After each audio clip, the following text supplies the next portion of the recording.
Well, well, well, UKIP, 20 years old, a lot to celebrate, particularly when you think how it all started.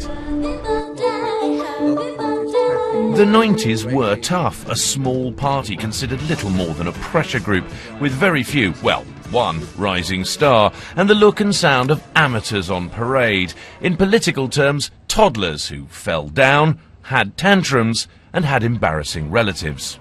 But now You've become grown-ups in a grown-up world, playing grown-up politics. There's a lot to be excited about, a lot to look forward to. hoping to toast electoral victory in next year's European elections, after decent poll ratings, local election success, a press pack keener to follow, a leader who seems like a bloke you can have a drink with, and conferences that don't look like parish hall jamborees.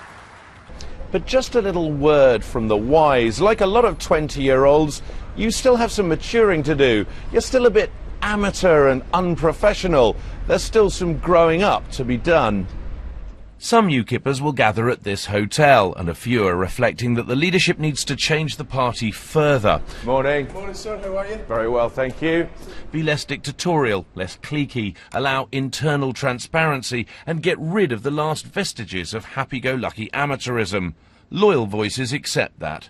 Everybody recognises we need to change that. It certainly started, as I said, with Nigel's view. It's going to take some time, because just if you imagine yourself being like a small company, a small or medium-sized company, we're on that curve. We've grown tremendously, our market share has increased, our membership has increased, but now you've got management in there that's used to the old ways, and it now needs to look to a different way. Otherwise you can stutter along wondering whether you'll gain more market share. I'm sorry to use those city analogies, but that's what I'm used to. And I think there are those in the party that recognise that. There are those that are not. There are tensions, and those tensions are exhibited with all political parties. But I do feel that eventually those tensions will dissipate as we see that we've got to look to the future and move through those. What a number of party members want is open debate about future policy in areas UKIP has perhaps ignored in the past. And to that end, they've produced a policy discussion document. In producing this pamphlet of a UKIP vision, a purple vision, the idea is to give alternative voices that chance to push out policy.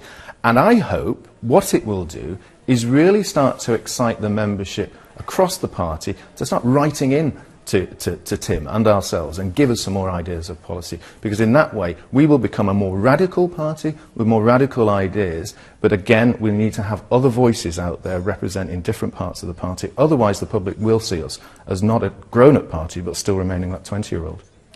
And having rattled the grown-ups' cages, that 20-year-old is also getting something of a kicking from the bigger boys. How UKIP handle that may determine if they make it beyond 22.